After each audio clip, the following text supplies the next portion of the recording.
أعوذ بالله من الشيطان الرجيم بسم الله الرحمن الرحيم اللهم صل على محمد وعلى آل محمد كما صليت على إبراهيم وعلى آل إبراهيم وبارك على محمد وعلى آل محمد كما باركت على إبراهيم وعلى آل إبراهيم في العالمين إنك حميد مجيد. Bonjour frères, sœurs et frères en islam, et votre frère M. Fofana depuis les États-Unis.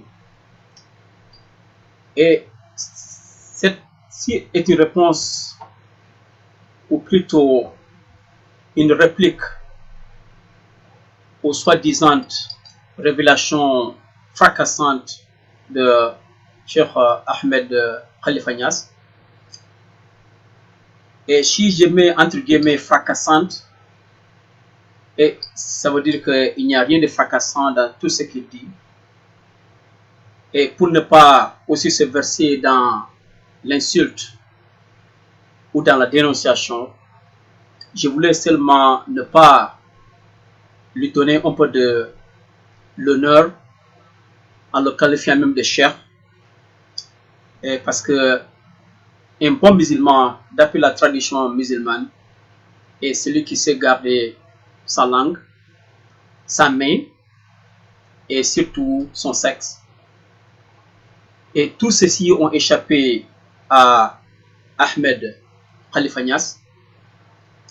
Et dans toutes ces sorties soi-disant fracassantes, que j'appelle nulles et inintelligentes.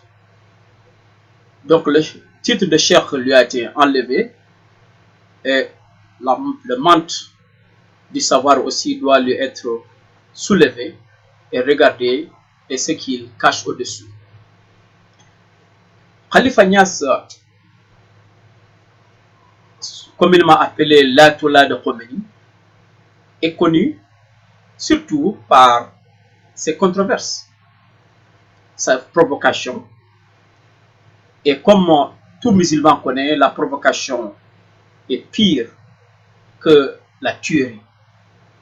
Et voilà un des versets même qu'il veut aussi déformer pour appeler la provocation comme le terrorisme. Dans son entretien avec le journaliste qui lui demandait qu'est-ce qu'il veut dire par terrorisme, il qualifie que le terrorisme est dans le Coran, que c'est le terrorisme qui est ce qu'on appelle la provocation. Or, tout le monde connaît que dans la provocation, tout peut arriver. C'est pour cela que l'islam a interdit toute provocation. Même dans le prophète, dans sa conquête, n'a jamais voulu encourager quelqu'un à provoquer qui que ce soit.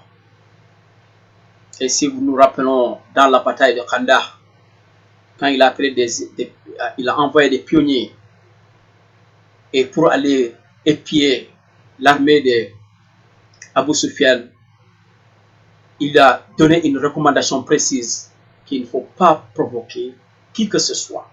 Mais le pionnier ou l'explorateur était muni d'une lance. C'était pour sa protection, mais pas pour provoquer. Et étant face à face avec Abu Sufyan dans sa mission, il a pensé à ces paroles du prophète sallallahu alayhi wa sallam, comme quoi il ne faut pas provoquer. Mais voilà le dilemme où il se trouvait, parce qu'il était devant Abu Sufyan, c'était le chef de l'armée, et à qui il pouvait atteindre ou mettre fin à sa vie, et peut-être compromettre sa mission dans conquête sur Médina. Et le prophète et la ville étaient dans une façon défensive. Et ça, c'est une position qu'ils n'ont jamais occupée. Ils ont toujours été dans l'offense, mais cette fois-ci, ils étaient dans la défense. C'est pourquoi ils ont creusé des tours et autour de Médine. Ceci étant dit, c'est pour mettre l'accent sur la provocation que le prophète a toujours évité. M. Niasse, dans toutes ces provocations, montre maintenant, après tant d'années, qu'il devait avoir une sagesse, parce que la jeunesse peut avoir un peu d'imprudence, mais à son âge, à plus de 70 ans, donc s'il n'arrête pas ces provocations, Donc, il est en train d'endosser le manteau de Satan, parce que tous ces signes-là n'est que des signes précurseurs d'une mauvaise fin pour quelqu'un. Et si nous puisons dans les hadiths, il est dit celui qui ne peut pas retenir sa langue, et c'est pour se creuser peut-être un chemin vers l'enfer. Tout ça, on n'est pas là pour amener des exit de hadith ou de Coran, mais c'était pour seulement une question de morale et de réponse à toutes ces provocations, non seulement sur ce qu'il a dit sur la mosquée de Soligué, 6 à l'avenue Malexi, dont il ne veut même pas, et il n'a même pas le courage de nommer, mais disant que c'est une mosquée qui se trouve à l'avenue Malexi et qui est une mosquée salafiste, wahhabiste, à côté même de la cité police. Donc, et il est bien dit que qui ira à l'enfer, c'est Anas bin Malik avait dit à ses compagnons que quand le prophète dans son voyage nocturne vers le Seigneur, et il avait vu des gens qui avaient des ongles en cuir et qui se griffaient la poitrine et le visage. Et sallallahu alayhi wa sallam a demandé à Jibril qui sont ces gens-là qui se griffent le visage et la poitrine. Il dit c'est des gens qui disaient seulement de mauvaises choses à leurs voisins, donc et qui voulaient nuire à leur réputation. Monsieur Nias, vous habitez pas loin de Médine, dans votre palais. Donc la mosquée de Soninké ou de Maraka, ce qui se trouve à Al-Maliksi, n'est pas très loin de chez vous. Donc c'est vos voisins. La mosquée est votre voisin. Donc en essayant de porter ou de nuire à la réputation de cette mosquée en le qualifiant de fabrication de terroristes, donc vous êtes en train de vous jeter, comme le hadith l'a dit, toute personne qui nuit à la réputation, à la bonne réputation de son voisin, et fait partie de ces gens-là qui se griffaient les poitrines et les visages. Donc, essayez d'éviter cela en vous reclassant et en vous gardant de vous prononcer ou en vous empêchant de faire des sorties soi-disant fracassantes. Ça ne fait que nuire à votre avenir. Et si vous avez préféré ce choix, personne n'est contre vous. Et si vous voulez vous diriger vous-même dans le feu, parce que le sallallahu alayhi wa sallam nous a bien dit, et d'après une question qui lui était posée, qu'est-ce qu'il fallait faire pour entrer au paradis, et il a dit au gars qui a posé à cette question, voilà une petite question, mais qui est une grande chose. Mais la meilleure des choses, c'est de faire du bien avec ta main. Et le gars a dit, qu'est-ce qu'il faut faire pour éviter d'aller à l'enfer? Il dit, il a deux choses. Il faut garder votre langue. Et deuxièmement, ce qui est entre votre jambe. Et entre vos jambes. Donc voilà deux choses qui peuvent vous amener directement à l'enfer. Et l'une, c'est ce qui est dans vos lèvres ou entre vos lèvres, qui est votre langue. Et l'autre, qui est le sexe entre vos jambes. Voilà deux choses qu'il faut éviter. Et si nous savons la vie de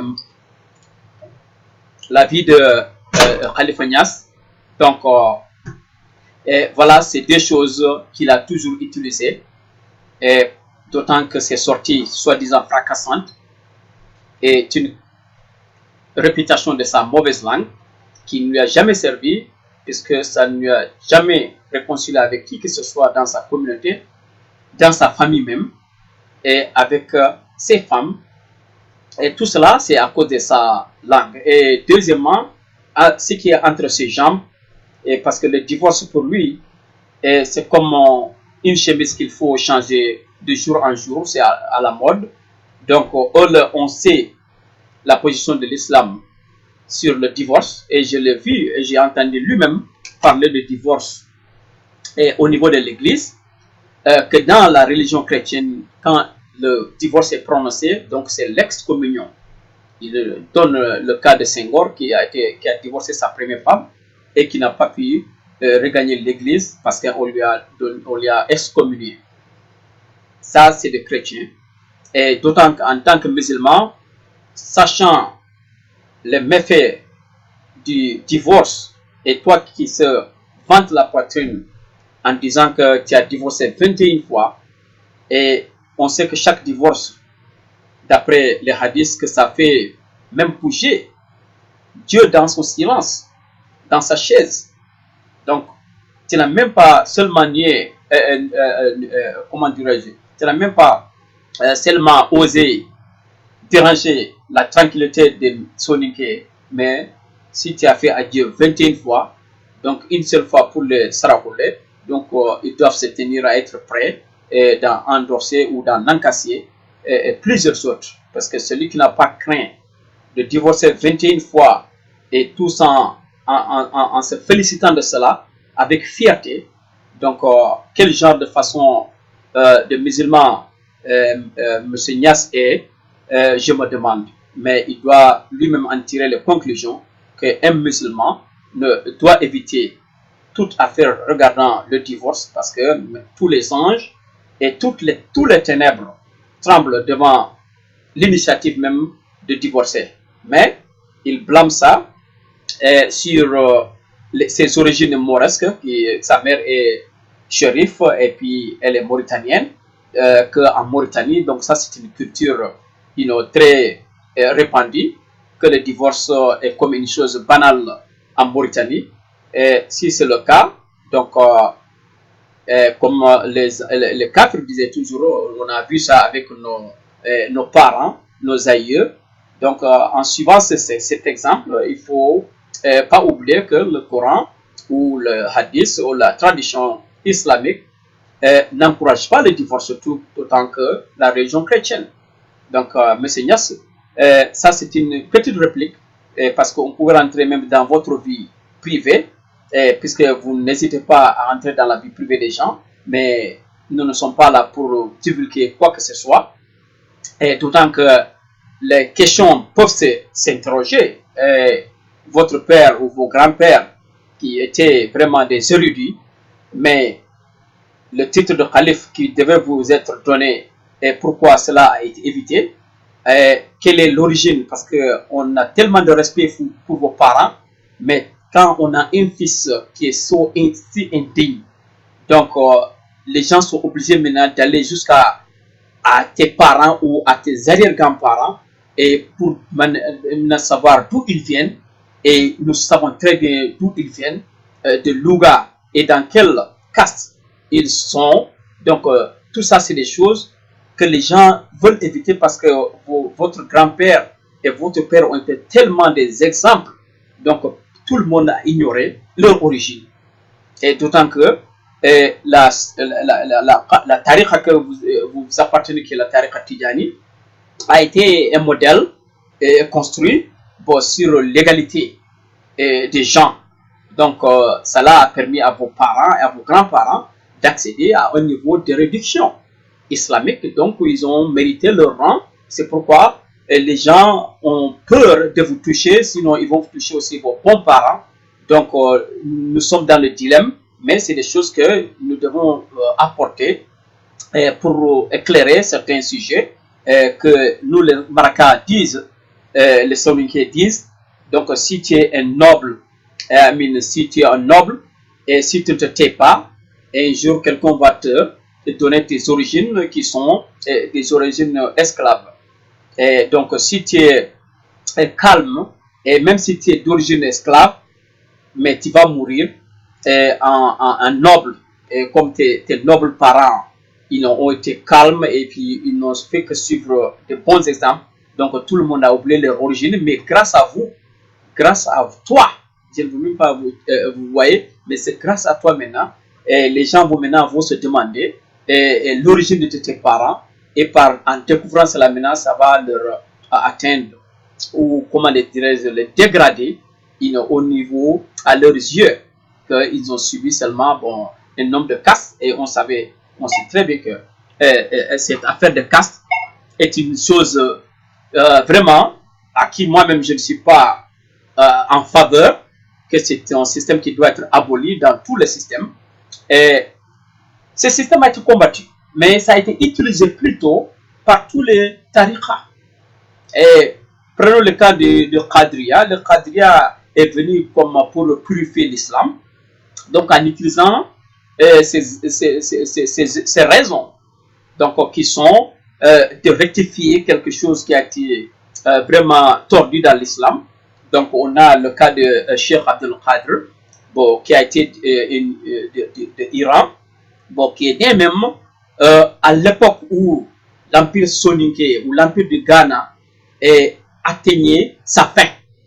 Donc c'est à la fin du règne de l'empire du Ghana, vers 1076, que Cheikh Abdul Qadr est né, bon, en Irak, et il a été un érudit jusqu'à sa mort vers 1166, et il a érigé une tariqa qui devait vraiment rectifier l'histoire de l'islam et amener l'islam dans son parfaite origine. Mais ça a pu créer aussi des dissensions à ce niveau. Et un de ses élèves, plutôt, a révisé la tariqa de Cheikh Abdul Qadr, et il a créé lui aussi sa propre tariqa, qui est Cheikh Ahmed Tidiane Djilani. Donc lui, il vient de l'Algérie, né vers 1735, et il a établi aussi une tariqa qui prônait surtout l'égalisation ou l'égalité parmi les hommes, donc que le qadrisme ou le qadriya n'a pas pu éliminer, surtout le système de caste. Donc il a utilisé cela comme une force pour recruter beaucoup de gens, parce que la plupart des gens sont des gens de caste. Donc Cheikh Abdul Qadr et Cheikh Omar Foutiyou, bon, toute personne qui a essayé de propager le tidjanisme a utilisé cela comme un moyen de recrutement. Donc le tidjanisme a été utilisé comme un moyen de rectification ou de justice sociale, en essayant d'éliminer le système de caste. Mais en éliminant un système de caste, et chaque tariqa a créé sa propre contradiction, parce qu'en éliminant une caste, tu ériges encore une autre caste, qui est le leadership. Parce que la plupart de ces chefs, bon, quand ils décèdent, c'est leurs descendants, donc qui héritent plutôt de leur chefferie. Et c'est pour cela que nous avons une famille qu'on va identifier comme étant une famille de chefs religieux, au Sénégal ou partout dans le Moyen-Orient. Donc ça devient encore une affaire de caste, parce que tu élimines une classe et tu crées encore une autre classe. Donc l'égalité qui tu es venu prôner devient encore une création d'une autre inégalité. Et en partant de là maintenant, on a eu quelqu'un qui a aussi vu toute cette mouvance d'inégalité encore, et en essayant encore de corriger le cours de l'histoire, en prenant encore la pureté de l'islam. Et on a vu encore quelqu'un qui est venu et qui s'appelle Mohamed bin Wahhab. Bon, voilà un gars qui est aussi venu en Arabie Saoudite, vers une ville ou un village qu'on appelle Najd. Donc, Mohamed bin Wahhab, lui aussi, il est venu, il dit, bon, je suis venu pour rectifier toutes les mauvaises tendances qui sont en train d'être créées. Et surtout, il a mis l'accent sur le shirk et le bida. Parce que le shirk et le bida, donc, étaient ces deux leitmotifs. Donc, Mohamed bin Wahhab est venu et pour rectifier et comment dirais-je, laver ces choses-là dans l'islam. Donc, il s'est aussi appelé le réformateur. Donc, avec son mouvement, et le mouvement Tidjani qui était là en vogue, a vu en Mohamed bin Wahab une menace de leur système. Parce qu'ils ont créé un système, mais toujours, le système n'a pas pu éradiquer l'histoire ou l'affaire des castes. Et voilà, Mohamed bin Wahab, qui a eu à collaborer avec Mohamed bin Saoud, qui est de la famille de la maison de Saoud. Donc, ils ont créé une alliance et pour réclamer une partie de l'Arabie Saoudite et établir ce qu'on appelle parfois le wahhabisme, on appelle parfois le salafisme, et certains l'appellent la sunna ou les sunnites, les sunnites. Donc, ça dépend de n'importe quelle appellation, soit une appellation péjorative pour ceux qui détestent Mohamed bin Wahab. Donc, ils vont appeler son mouvement le wahhabisme. Et il y a aussi ce qu'il appelle les gens qui le supportent, que c'est de la sunna ou bien le salafisme. Donc, ça, c'est l'histoire que nous voulons seulement apporter et en ce qui concerne toutes ces tariqas et que nous voulons seulement donner une petite réponse à Cheikh Ahmed Niass, que je ne veux même pas appeler Cheikh parce que c'est un gars de connaissances et qui se jette dans toutes les arènes et pour apporter son grain de sang dans toutes choses qui concernent. Mais celui que nous devons blâmer, c'est les journalistes, parce que c'est les journalistes maintenant qui sont en train de lui donner toute la glamour qu'il ne mérite pas. Donc, à chaque sortie qu'il fait, bon, qu'est-ce qu'on dit dans les titres, dans les gros titres, bon, les révélations de Khalifa Niass ou les sorties fracassantes, bon, tous ces qualificatifs-là ne collent pas à la réalité parce qu'en l'écoutant, bon, on a plutôt tendance à être perdu dans la région islamique parce que on n'est même pas là pour énumérer toutes les erreurs qu'il induit dans la communauté musulmane sénégalaise. Par exemple, le divorce qu'il banalise, le mariage qu'il jette au pilori comme ça, comme tu peux te marier n'importe comment, n'importe où. Bon, des choses comme ça qui, je ne sais pas si sciemment il le fait ou bien c'est sur quelle base coranique, on n'en sait pas parce que quand on lui demande de rectifier ou de corriger ses erreurs, il a toujours fait appel qu'il y a une autre version du Coran qu'il appelle le deuxième Coran. Donc voilà des termes qu'il essaie toujours d'utiliser en essayant d'intimider même les journalistes ou toute audience qui essaie de lui donner des questions. Donc, cher Ahmed Niass, en conclusion, pour cette partie, je dirais que vous-même, comme j'ai l'habitude par coutume de vous voir les gens, mais voilà quelqu'un que je dois tutoyer, cher Ahmed Niass, il faut te rectifier dès qu'il est temps. Je suis trop jeune pour te donner des leçons de morale, mais il n'est jamais encore très grand d'être au-dessus de la critique, et parce que vos mouvements, vos déclarations, il faut les limiter. C'est à vous-même, parce que comme on vous a dit, la langue ne fait que vous conduire vers l'enfer. Il vaut mieux garder le secret, le silence. Donc le silence, c'est de l'or, donc il faut le garder plutôt que de parler, parce que la parole te guidera toujours sur le mauvais chemin. Voilà, Inch'Allah. Et voilà une partie que je voulais venir, parce que quand tu parles de terrorisme, je reviendrai pour te montrer qui est le premier terroriste au Sénégal. Le premier terroriste au Sénégal, c'est toi, Cheikh Ahmed, soi-disant Cheikh Ahmed Niass.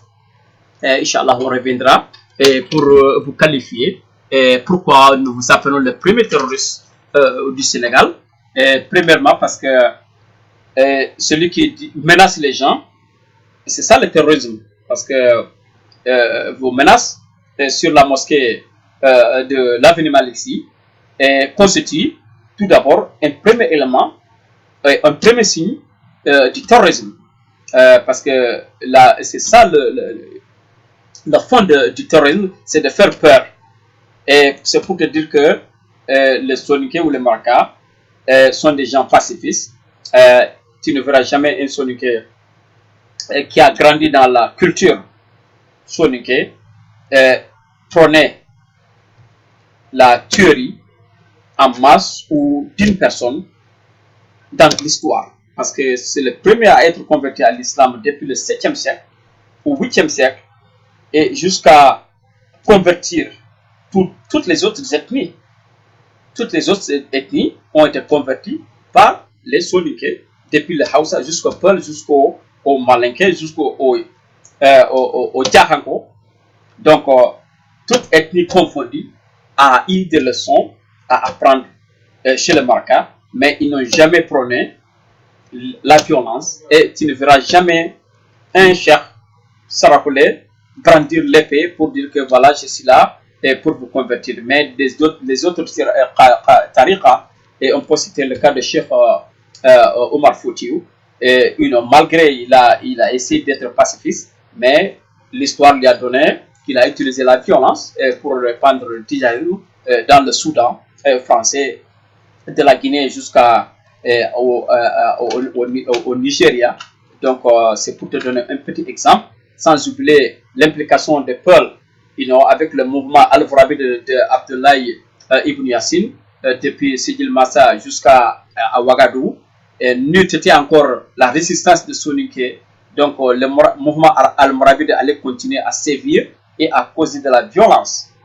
C'est depuis lors que on peut dire les premières violences ou les premiers terroristes ont eu à sévir. C'est pas Cheikh Mohamed Bin Wahab qui est le créateur du terrorisme, comme tu veux toujours le répéter, que ton père a dénoncé cela depuis 1929. Or, ça n'a même pas duré, c'est vers 1925 ou 1927 pour réellement que le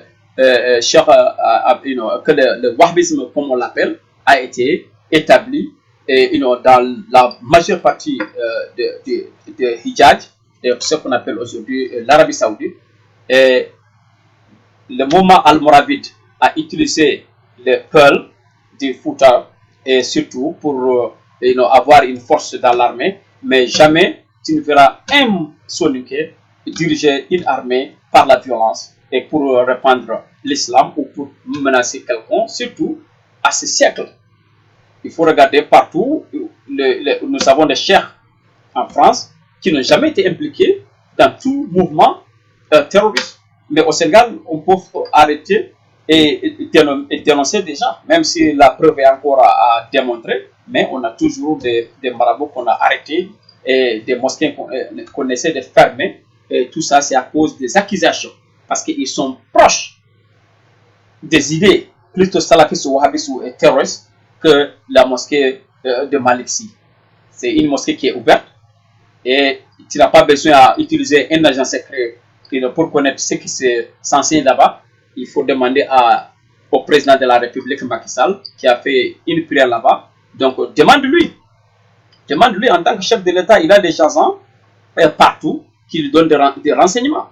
Donc, si un jour ça arrive à être qu'on identifie un élément dans cette mosquée, là maintenant tu auras un peu de preuve pour dire que voilà, je vous avais dit que cette mosquée est forme de terroriste, mais même ça, une hirondelle ne fait pas, comment dirais-je, la saison. Donc c'est pour te dire que vos sorties fracassantes, ils n'ont été que plutôt une provocation, et nous savons très bien que toute provocation est pire que comment dirais-je, le meurtre. Bon, c'est là où je m'arrête pour revenir sur ce que vous avez annoncé comme terrorisme.